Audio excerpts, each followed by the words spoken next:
సంతానలేమితో చాలా మంది బాధపడుతుంటారు. బట్ ఇప్పుడు కాలం మారింది. ఎన్నో పరిష్కార మార్గాలు మన ముందున్నాయి. అయినా కానీ అటువంటి పరిష్కార మార్గాల వైపు వెళ్ళాలా వద్దా అని చాలా మంది సంకోచిస్తుంటారు. మరి అలాంటి వారి డౌట్స్ క్లారిఫై చేయడం కోసం 49 నుంచి డాక్టర్ శ్రీ దుర్గా గారు మనతో పాటు స్టూడియోలో ఉన్నారు. సో సంతానలేమితో బాధపడే వాళ్ళు మీ డౌట్స్ క్లారిఫై చేసుకోవాలనుకుంటే వెంటనే స్క్రీన్ పై కనిపిస్తున్న నెంబర్స్ కి కాల్ చేసి డాక్టర్తో మాట్లాడొచ్చు. Hello madam, welcome to our studio. Hello అండి. సంతానలేమి ఇది ఎంతో మంది సమస్య. ఇది చాలామంది మ్యారేజ్ అయ్యాక కూడా పిల్లల కోసం ఎంతోమంది పరితపిస్తుంటారు. సో మ్యారేజ్ అయ్యాక ఎన్ని ఇయర్స్కి మనం ఫర్టిలిటీ సెంటర్ని అప్రోచ్ అవ్వాలంటారు?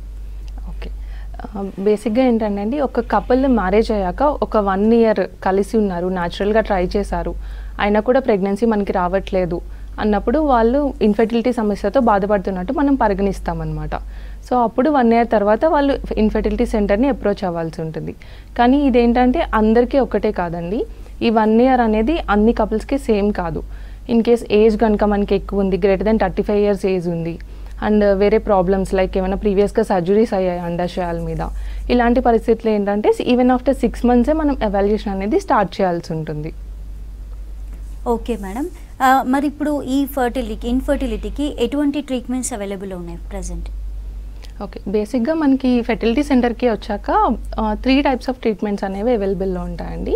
ఫస్ట్ ఏంటంటే న్యాచురల్ పద్ధతి, అంటే ఓన్లీ మనం చిన్న ట్యాబ్లెట్స్ ఇస్తామన్నమాట. ఒక 5 days ట్యాబ్లెట్స్ ఇచ్చి ఎగ్ గ్రోత్ అనేది ఎలా అవుతుంది అనేది చూసి న్యాచురల్ పద్ధతిలోనే ఎగ్ రిలీజ్ అయిన టైంలో హస్బెండ్ వైఫ్ని కలిసి ఉండమని చెప్తాము. ఇది న్యాచురల్ పద్ధతి. నెక్స్ట్ వచ్చేసి ఏంటంటే ఐయుఐ అంటాం. ఐయుఐ అంటే ఇంట్రాయూటరైన్ ఇన్సెమినేషన్ అనమాట. ఇందులో ఏంటంటే హస్బెండ్ యొక్క వీర్య కణాలు తీసుకుని దాన్ని వాష్ చేసి అందులో బెస్ట్ ఉన్న స్పర్మ్స్ని తీసుకెళ్ళి మనం గర్భాశయంలో పెడతాం. దీన్ని ఐయుఐ పద్ధతి అంటాం. నెక్స్ట్ వచ్చేసి ఐవీఎఫ్ పద్ధతి. ఐవీఎఫ్ అంటే ఇన్విట్రో ఫెర్టిలైజేషన్ అండి, టెస్ట్ ట్యూబ్ బేబీ అంటాము. సో ఈ ఐయుఐ న్యాచురల్ పద్ధతిలో ప్రెగ్నెన్సీ రాదు అన్న వాళ్ళకి ఐవీఎఫ్ అనే ప్రాసెస్ సజెస్ట్ చేస్తాము. ఓకే మేడం, మరి ఈ ఐయుఐ అనేది ఎవరికి ప్రిఫర్ చేస్తుంటారు ఎక్కువగా?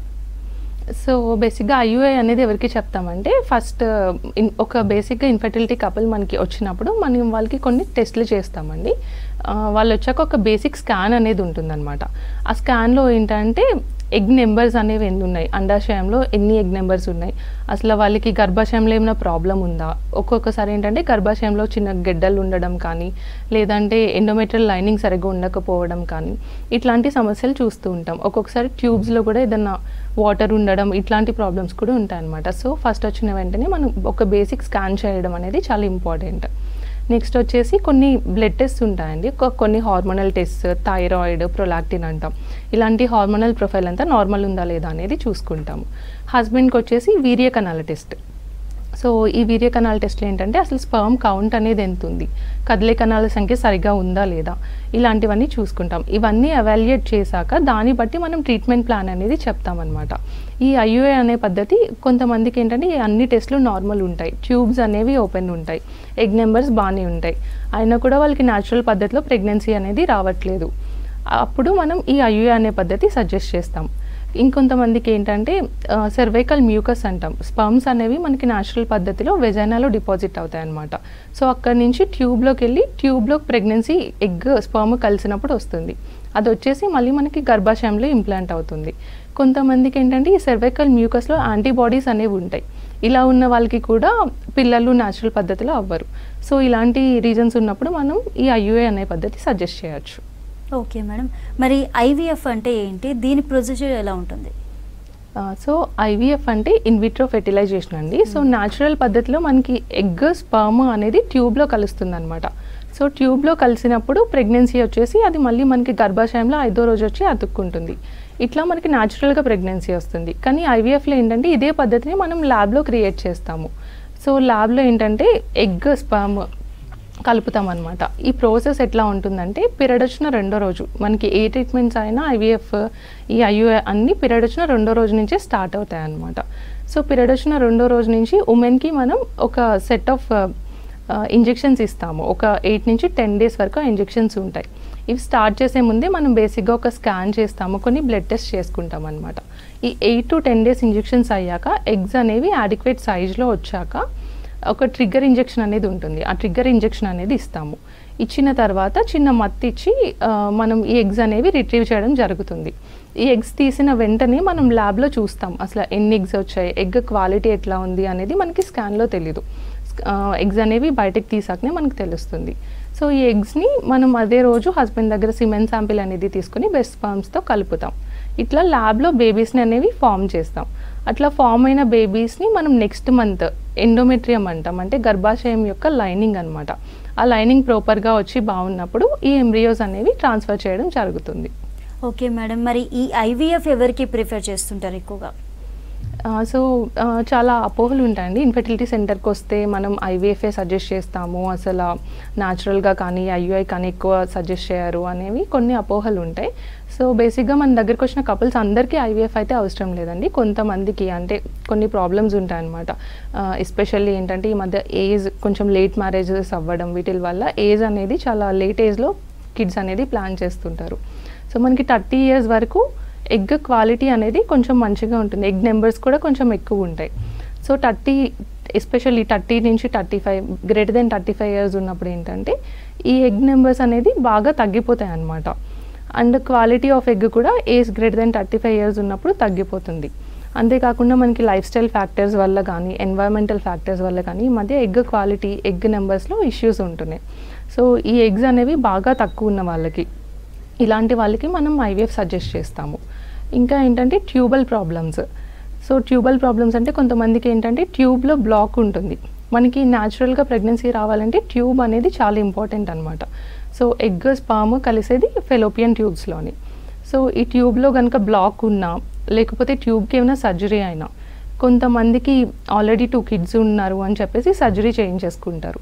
ఆ తర్వాత ఏదైనా ఒక బేబీకి ఏదైనా అవ్వడం, ఇలాంటి కండిషన్స్లో ఏంటంటే వాళ్ళు మళ్ళీ వచ్చి మాకు కిడ్స్ కావాలి అని అడుగుతారు. అప్పుడు కంప్లీట్గా ట్యూబ్ బ్లాక్ అనేది ఉంటుంది కాబట్టి ఇలాంటి వాళ్ళకి కూడా ఐవీఎఫ్ సజెస్ట్ చేస్తాం. ఇంకొక ప్రాబ్లం వచ్చేసి ఎండోమెట్రియోసిస్ అండి. ఈ ఎండోమెట్రియోసిస్ అనే ప్రాబ్లమ్ సివియర్ గ్రేడ్స్లో అంటే grade 3, grade 4 ఉన్నప్పుడు కూడా మనం ఐవీఎఫ్ అనేది చెప్తామన్నమాట. ఇంకా ఇవన్నీ ఉమెన్లో ఉండే ప్రాబ్లమ్స్. ఇంకా మేల్ ఫ్యాక్టర్కి వచ్చేసి వీర్యకణాల సంఖ్య less than 5 million బాగా తక్కువ ఉంది, కదిలే కణాల సంఖ్య కూడా బాగా తక్కువ ఉంది అన్నప్పుడు కూడా మనం ఐవీఎఫ్ అనే ప్రాసెస్ సజెస్ట్ చేస్తాం. ఓకే మేడం, ఇప్పుడు మీరు చెప్పినట్టు ఏజ్ ఫ్యాక్టర్ విషయానికి వస్తే కొంతమంది ఏజ్ చాలా ఎక్కువగా ఉంటుంది, 40+ కూడా ఉంటుంది. సో అటువంటి వాళ్ళు కూడా పిల్లలు కోసం అనుకుంటారు.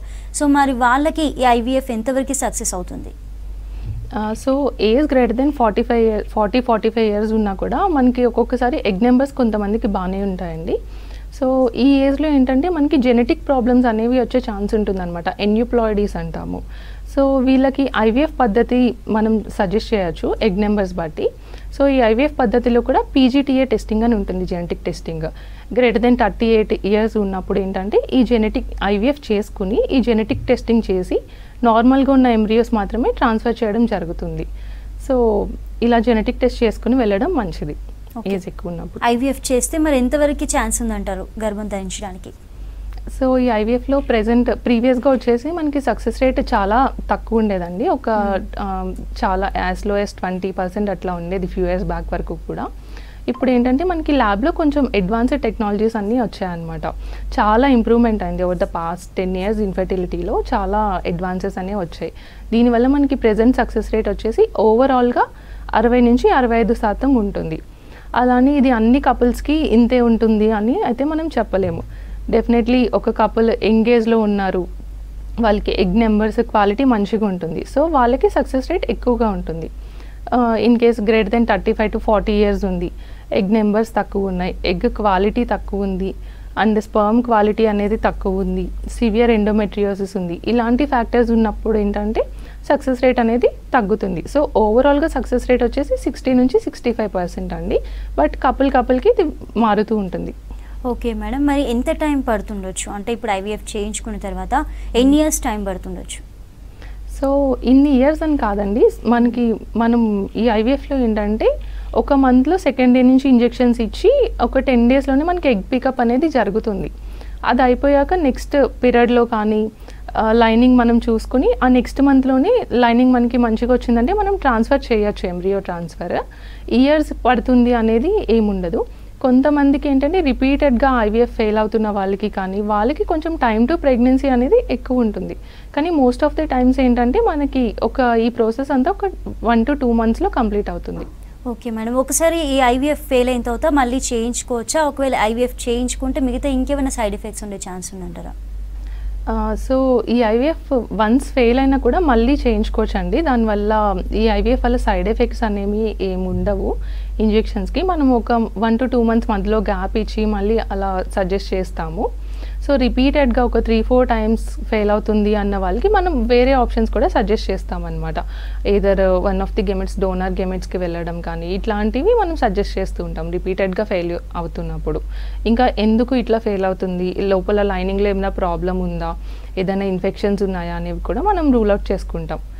కొన్నిసార్లు ఏదైనా జెనెటిక్ ప్రాబ్లమ్స్ ఉన్నప్పుడు కూడా ఇట్లా రిపీటెడ్గా ప్రెగ్నెన్సీ ఫెయిల్ అవ్వడం అనేది జరుగుతుంది. రిపీటెడ్గా లేకపోతే ప్రెగ్నెన్సీ వచ్చిన అబోర్షన్స్ అవ్వడం కానీ ఇవన్నీ జరుగుతూ ఉంటాయి.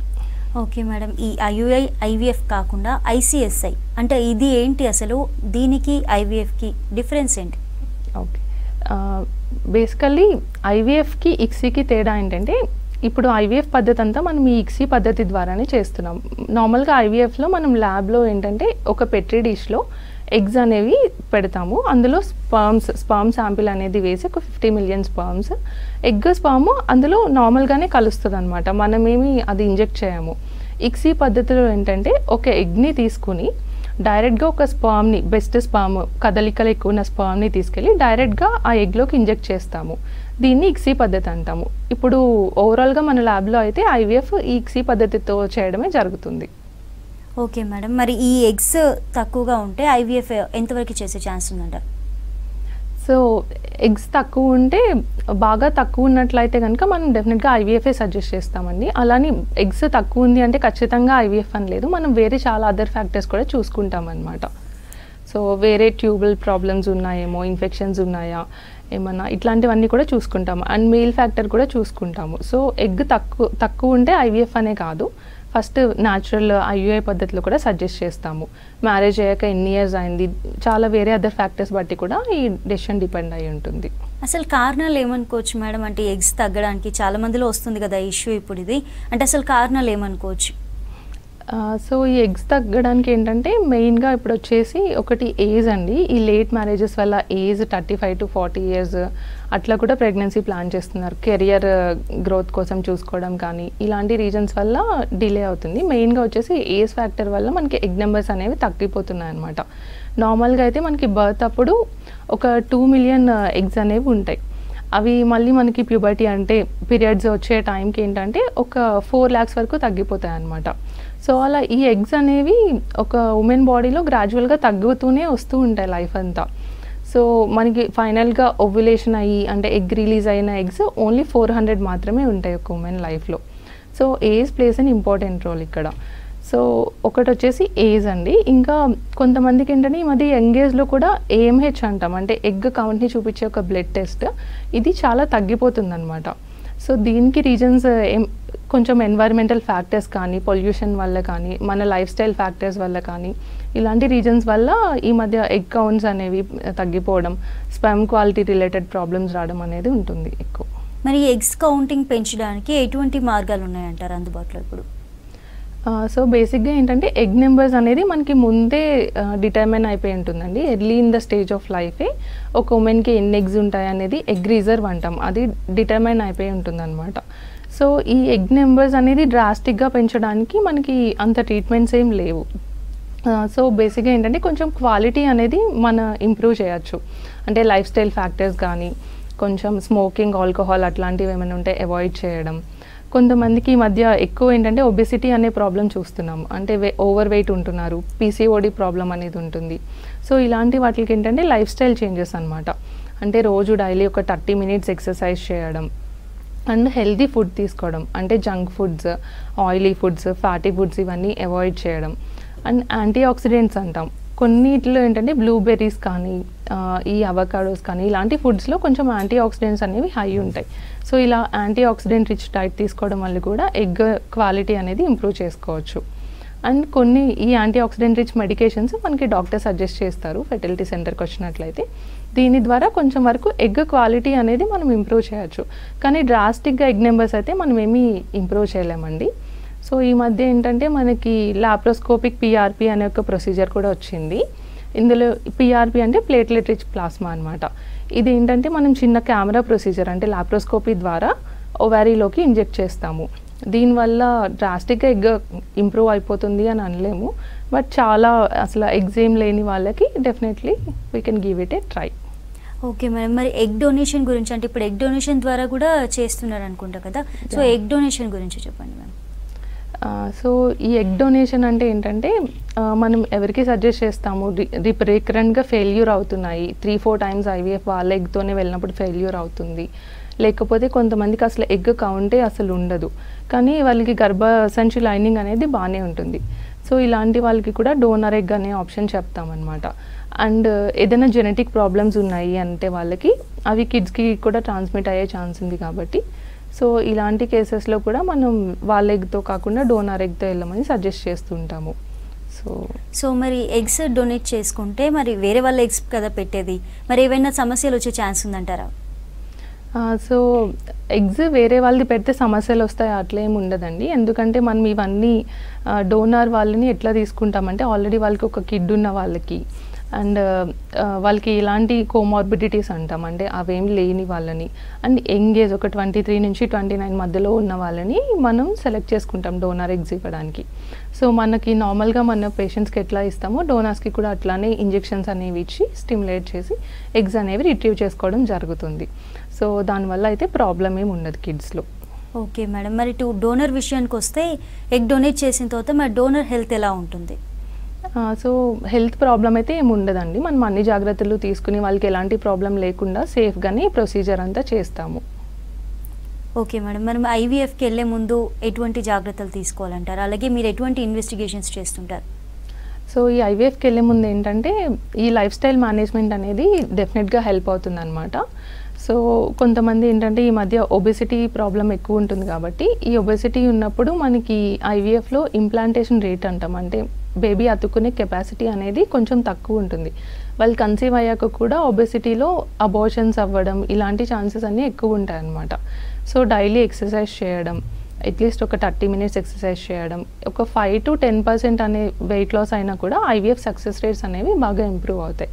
ఇంకా అదర్ లైఫ్ స్టైల్ ఫ్యాక్టర్స్ ఇందాక మనం డిస్కస్ చేసినట్టు స్మోకింగ్, ఆల్కహాల్ అవి అవాయిడ్ చేసి అండ్ ఇంకా ఫుడ్ డైట్ అనేది healthy diet and balanced diet తీసుకోవడం, ఇలాంటివన్నీ చేయడం వల్ల మనకి ఐవీఎఫ్ సక్సెస్ రేట్స్ అనేవి ఇంప్రూవ్ అవుతాయి. అండ్ మెడికేషన్స్ కూడా ఏంటంటే డాక్టర్ చెప్పినట్టు టైంకి మెడికేషన్స్ ఇంజెక్షన్స్ అనేవి తీసుకోవడం కూడా ఐవీఎఫ్లో చాలా ఇంపార్టెంట్. ఓకే మేడం, మరి పీసీఓడి గురించి మాట్లాడుకుందాం. పీసీఓడి ఏంటి, ఇది ఎందుకు వస్తుంది మధ్య ఎక్కువగా? ఓకే, ఈ మధ్య పీసీఓడి అనే ప్రాబ్లం చాలా కామన్గా వింటున్నాము, చాలా మందిలో చూస్తున్నాం కూడా. అవుట్ ఆఫ్ ఒక 10 మెంబర్స్ని అట్లా తీసుకుంటే ఒక 1-2 మెంబర్స్కి 2-3 మెంబర్స్కి పీసీఓడి ఉంటుంది. సో ఈ పీసీఓడి అనేది ఏంటంటే పాలిసిస్టిక్ ఒవేరియన్ డిసీజ్ అండి. దాంట్లో మనకి ఎగ్ నెంబర్స్ అనేవి చాలా ఎక్కువ ఉంటాయన్నమాట స్కాన్ చేసి చూసినట్లయితే. సో వీళ్ళకి ఏంటంటే చాలా ప్రాబ్లమ్స్తో బాధపడుతుంటారు. ఫస్ట్ ఇదేంటంటే మనకి జెనెటిక్ టెండెన్సీ కూడా ఉంటుంది పీసీఓడికి, అంటే ఎర్లీ ఇన్ ద మదర్కి ఉంటే కానీ బేబీస్కి రావడం అట్లా కూడా ఉంటుందన్నమాట పీసీఓడికి. అండ్ వీళ్ళకి ఏంటంటే మెయిన్గా మనకి వాళ్ళు ఇర్రెగ్యులర్ సైకిల్స్తో మనకి వస్తారు క్లినిక్కి. వీళ్ళకి ఎగ్ అనేది టైంకి రిలీజ్ అవ్వదు అనమాట, యానోవులేషన్ అంటాం దాన్ని. సో ఈ ఎగ్ టైంకి రిలీజ్ అవ్వకపోవడం వల్ల సైకిల్స్ అనేవి కూడా వాళ్ళకి రెగ్యులర్గా ప్రాపర్గా రావు. సో టైంకి సైకిల్స్ రాకపోవడం వల్ల తర్వాత ఏంటంటే మనకి ఇన్ఫెర్టిలిటీ సమస్యతో కూడా వస్తుంటారు పీసీఓడితో. ఇంకా తర్వాత వచ్చేసి వాళ్ళకి 30 years తర్వాత ఇంకా అదర్ ప్రాబ్లమ్స్, షుగర్ రావడం, బీపీ రావడం కానీ, షుగర్ రావడం కానీ, హార్ట్ డిసీజ్ రావడం కానీ, ఇలా పీసీఓడితో మల్టిపుల్ ప్రాబ్లమ్స్ లింక్ అయి ఉంటాయన్నమాట. సో ఇందులో ఏంటంటే మనకి ఒక హార్మోనల్ ఇంబ్యాలెన్స్ ఉంటుంది పీసీఓడిలో, దీనివల్ల ఓవర్ వెయిట్, ఒబెసిటీ అనే ప్రాబ్లమ్స్ కూడా ఎక్కువ ఉంటాయి. ఓకే మేడం, మరి ఇప్పుడు పీసీఓడి వల్ల చాలా మల్టిపుల్ డిసీజెస్ ప్రాబ్లమ్స్ వస్తాయని చెప్తున్నారు. మరి ఇవన్నీ రాకుండా ఉండాలంటే వాళ్ళు ఎటువంటి జాగ్రత్తలు తీసుకోవాలి, ఎటువంటి కేర్ తీసుకుంటే పీసీఓడి నుంచి మనం బయటపడవచ్చు? సో పీసీఓడిలో ఫస్ట్ మనం చెప్పేది ఏంటంటే లైఫ్ స్టైల్ మేనేజ్మెంట్ అండి. సేమ్ ఇందాక డిస్కస్ చేసిన ఐవీఎఫ్ కోసం వెళ్ళే ముందు చెప్పిన జాగ్రత్తలు లైక్ ఇవన్నీ హెల్దీ ఫుడ్ తీసుకోవడం, జంక్ ఫుడ్ అవాయిడ్ చేయడం, ఇదంతా పీసీఓడి వాళ్ళు డెఫినెట్గా ఫాలో అవ్వాల్సి ఉంటుంది. అండ్ పీసీఓడిలో ఏంటంటే మనకి ఇన్సులిన్ రెసిస్టెన్స్ అంటాం, అంటే హార్మోన్ ఇంబ్యాలెన్స్ వల్ల ఇన్సులిన్ రెసిస్టెన్స్ అనేది ఎక్కువ ఉండి షుగర్ లెవెల్స్ ఎక్కువ అవ్వడం, ఓవర్ వెయిట్ అవ్వడం ఇదంతా ఉంటుందన్నమాట. సో యూజువల్లీ ఏంటంటే లైఫ్ స్టైల్ మేనేజ్మెంట్తో వాళ్ళకి సైకిల్స్ అనేవి రెగ్యులర్గా తేవచ్చు. అండ్ ఇన్ఫెర్టిలిటీ ట్రీట్మెంట్కి వచ్చిన వాళ్ళకైతే మనం వెంటనే వాళ్ళకి పీరియడ్స్ రావడానికి టాబ్లెట్స్ అనేవి ఇచ్చి ఇన్ఫెర్టిలిటీ ట్రీట్మెంట్స్ అనేవి మొదలు పెట్టచ్చు. ఓకే మేడం, మరి ఈ పీసీఓడి ఉన్న మహిళలందరికీ కూడా ఐవీఎఫ్ అవసరం అంటారా? సో పీసీఓడి ఉన్న వాళ్ళందరికీ ఐవీఎఫ్ అసలు అవసరం లేదండి. సో ఈ పీసీఓడి అనగానే మనకి ఏదో పెద్ద ప్రాబ్లం ఉంది, అసలు ప్రెగ్నెన్సీ అనేది రాదు అట్లా అనుకుంటారు. కానీ పీసీఓడికి వెంటనే ఐవీఎఫ్కి అయితే వెళ్ళము. ఫస్ట్ మనకి వచ్చినప్పుడు వాళ్ళకి ఒక స్కాన్ చేసి అసలు ఎట్లా ఉంది పీసీఓడి అనేది చూసుకుంటాము. అండ్ కొన్ని హార్మోనల్ టెస్ట్లు చేస్తామన్నమాట. సో ఇవన్నీ చేశాక మోస్ట్ ఆఫ్ ది ఉమెన్కి అంటే 50 to 60% ఉమెన్ విత్ పీసీఓడికి కూడా మనం న్యాచురల్గా ఫస్ట్ టాబ్లెట్ పద్ధతిలోనే ట్రై చేయమంటాం. ఇన్ కేస్ ట్యూబ్స్ అవన్నీ బాగానే ఉన్నాయి, వేరే ఫ్యాక్టర్స్ ఏం లేవు అని అంటే ఈ న్యాచురల్ పద్ధతిలోనే వాళ్ళు ట్రై చేసుకోవచ్చు. ఒక 3 to 4 సైకిల్స్ అయినా కూడా రావట్లేదు, ఈ ఎగ్ రిలీజ్ అవుతుందా లేదా అనేది ప్రాపర్గా మనం స్కాన్లో మానిటర్ చేస్తాము. అయినా కూడా ప్రెగ్నెన్సీ రావట్లేదు అని అంటే నెక్స్ట్ ఐయుఐ కూడా చేయొచ్చు. సో ఒక 3 to 4 సైకిల్స్ కనుక మనం ఐయుఐ కూడా ట్రై చేసి అయినా కూడా రిపీటెడ్గా ప్రెగ్నెన్సీ రావట్లేదు అన్నప్పుడు దాన్ని మనం రెసిస్టెంట్ పీసీఓడి అంటాం. సో పీసీఓడిలో ఏమవుతుందంటే ఒక ఎగ్ షెల్ అనేది బాగా థిక్గా ఉంటుందన్నమాట.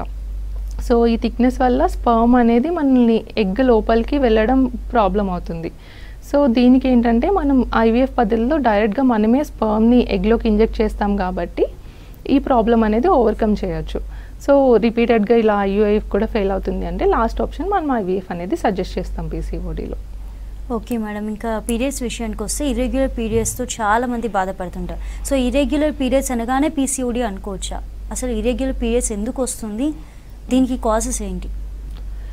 సో ఇర్రెగ్యులర్ పీరియడ్స్ అంటే మనకి one of the reasons is PCOD అండి. సో మెయిన్ చాలామందికి ఏంటంటే చాలామంది విత్ ఇర్రెగ్యులర్ సైకిల్స్కి పీసీఓడి ప్రాబ్లమే ఉంటుంది. కానీ ఓన్లీ పీసీఓడి అనే కాదు, అదర్ ప్రాబ్లమ్స్ అంటే వేరే హార్మోన్స్, థైరాయిడ్ హార్మోన్ ఇష్యూ ఉన్నా కానీ, ప్రొలాక్టిన్ అంటాం ఆ హార్మోన్ ఇష్యూ ఉన్నా కానీ వీటిల్లో కూడా మనం ఇర్రెగ్యులర్ సైకిల్స్ అనేవి చూస్తామన్నమాట. సో ఇనీషియల్గా ఏంటంటే మనకి పీరియడ్స్ స్టార్ట్ అయిన 13 years 14 years అప్పుడు పీరియడ్స్ స్టార్ట్ అవుతాయి కదా, వచ్చిన ఒక 3 years వరకు మనకి బ్రెయిన్లో హెచ్పిఓ యాక్సిస్ అంటాం, దాని మెచ్యూరిటీ ఇంకా రాదనమాట. సో ఇనీషియల్గా అందరికీ కొంచెం ఇర్రెగ్యులర్గా సైకిల్స్ రావడం, ఇట్లా హెవీ బ్లీడింగ్ అవ్వడం కానీ ఇలాంటి ఇష్యూస్ ఉండొచ్చు.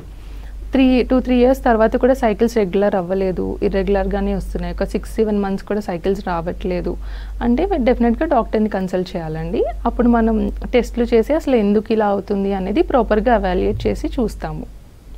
ఓకే మేడం, ఇందాక మీరు చెప్పినట్టు ఫస్ట్ మ్యారేజ్ అయిన కొత్తలో ఇప్పుడే ప్రెగ్నెన్సీ వద్దు అనుకుంటూ కొంచెం మంది మెడిసిన్స్ యూస్ చేస్తూ ఉంటారు. సో వాటి వల్ల ఈ ప్రెగ్నెన్సీకి ఎంతవరకు ప్రాబ్లం అనేది ఉంటుంది? సో అలాంటి వారికి ఎటువంటి ట్రీట్మెంట్ ఇస్తారు? ఓకే, సో కొంతమంది ఈ ఓరల్ కాంట్రసెప్టివ్ పిల్స్ అనేవి ఎక్కువ వాడుతూ ఉంటారు. సో డిఫరెంట్ మెథడ్స్ ఉంటాయి కదా కాంట్రసెప్షన్కి, న్యాచురల్గా బ్యారియర్ మెథడ్స్ అంటాము, కొంతమంది టాబ్లెట్స్ వాడుతూ ఉంటారు, అండ్ కొంతమంది ఏంటంటే ఈ ఇంట్రాయూటరైన్ డివైజెస్ అని ఉంటాయి అవి కూడా యూస్ చేస్తూ ఉంటారు. సో ఈ న్యాచురల్గా బ్యారియర్ మెథడ్స్తో అయితే మనకేం ప్రాబ్లం ఉండదు ప్రెగ్నెన్సీ రావడానికి.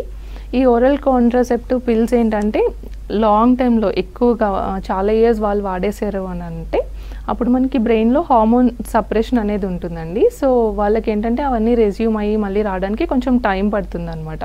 సో అలాంటప్పుడు మనకి ఒకసారి డాక్టర్ని కన్సల్ట్ చేసినట్లయితే వాళ్ళకి నెక్స్ట్ ప్రాపర్గా గైడ్ చేయడం జరుగుతుంది, ఎట్లా వెళ్ళాలి ముందుకి అనేది. ఓకే మేడం, అలా పిల్స్ యూస్ చేసిన వాళ్ళు ఒకవేళ వాళ్ళు గర్భం దాల్చిన తర్వాత ఆ పిల్స్ యూస్ చేసిన ఎఫెక్ట్ ఏమైనా పిండంపై పడే ఛాన్స్ ఉందంటారా? సో ఈ పిల్స్ వల్ల ప్రెగ్నెన్సీ వచ్చాక ప్రాబ్లం అనేది ఉండదండి. సో మనం ఆ ఎఫెక్ట్ అంతా మనకి ఆ సైకిల్కే అయిపోతుంది అనమాట, ఆ హార్మోన్స్ యూస్ చేసిన ఎఫెక్ట్ అంతా. సో అవన్నీ అబ్నార్మల్గా ఏదైనా ఉంటే మనకి అసలు ప్రెగ్నెన్సీ రావడానికే ప్రాబ్లం ఉంటుంది, కానీ ప్రెగ్నెన్సీ వచ్చాక ప్రాబ్లం ఉండడం అట్లా అయితే ఏముండదు. ఓకే మేడం, ఇప్పుడు ఫస్ట్ ఆఫ్ ఆల్ ఒక పేషెంట్ అనేది మీ దగ్గరకు రాగానే ఫస్ట్ ఇన్ఫర్టిలిటీకి ఫస్ట్ ఐయుఎఫ్ లేకపోతే ఐవీఎఫ్ అసలు ఇక్సియా ఏ ట్రీట్మెంట్ మీరు ప్రిఫర్ చేస్తారు? సో బేసిక్గా ఒక కపుల్ మన దగ్గరికి వచ్చాక నేను ఇందాక చెప్పినట్టు ఈ బ్లడ్ టెస్ట్లు, హార్మోనల్ టెస్ట్లు అన్నీ చేస్తామన్నమాట. సో బేసిక్గా ఒక స్కానింగ్ అనేది కూడా చేసుకుంటాము.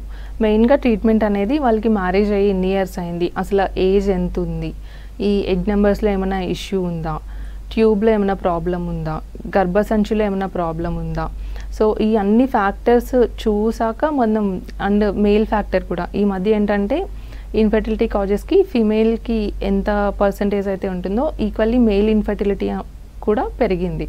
సో ఒక 30-40% ఫీమేల్ కాజెస్ ఉంటున్నాయి, ఒక 30% మేల్ రిలేటెడ్ కాజెస్ కూడా ఉంటున్నాయి అన్నమాట. అంటే వీర్య కణాల సంఖ్య అనేది కొంతమందికి అసలు 0 కూడా ఉంటుంది ఒక్కొక్కసారి. సో ఇలా ఉన్నప్పుడు ఏంటంటే మనం త్వరగా ఎవాల్యుయేట్ చేయాల్సి ఉంటుంది, అసలు ఎందుకు ఇలా తగ్గిపోయింది అనేదంతా చూసుకోవాల్సి ఉంటుంది. సో ఇవన్నీ ఫ్యాక్టర్స్ చూసాక కపుల్కి ఇండివిజువలిస్టిక్ ట్రీట్మెంట్ అంటాం. సో పేషెంట్ డయాగ్నోసిస్ బట్టి మనం ఐయుఐయా, అసలు న్యాచురల్గా ట్రై చేయొచ్చా, లేదంటే ఐవీఎఫ్ పద్ధతికి డైరెక్ట్గా వెళ్ళాలా అనేది మనం సజెస్ట్ చేస్తాము. ఓకే, టోటల్గా మేడం లాస్ట్గా అంటే హెల్దీ బేబీకి ఎటువంటి డైట్ తీసుకోవాలంటారు, ఎటువంటి జాగ్రత్తలు తీసుకోవాలంటారు? సో పర్టికులర్ డైట్ అని కాదండి. సో జంక్ ఫుడ్, ఈ ఆయిలీ ఫుడ్స్ కానీ ఇవన్నీ డెఫినెట్గా అవాయిడ్ చేయాల్సి ఉంటుంది. అండ్ ఏంటంటే high protein diet, protein rich ఎక్కువ ఉన్న డైట్స్, దాల్ కానీ పల్సెస్ కానీ and green leafy vegetables and antioxidants అవి ఎక్కువ ఉన్న ఫుడ్ని చూస్ చేసుకుంటే ప్రెగ్నెన్సీలో కూడా హెల్దీగా ఉంటుంది. Okay madam, thank you so much. 49 నుంచి కూడా ఇన్ఫర్టిలిటీ నుంచి మంచి అడ్వైసెస్ ఇచ్చారు మాకు. Thank you so much. చూసారు కదండి, ఇది వాళ్ళ good health. Stay tune to basics news.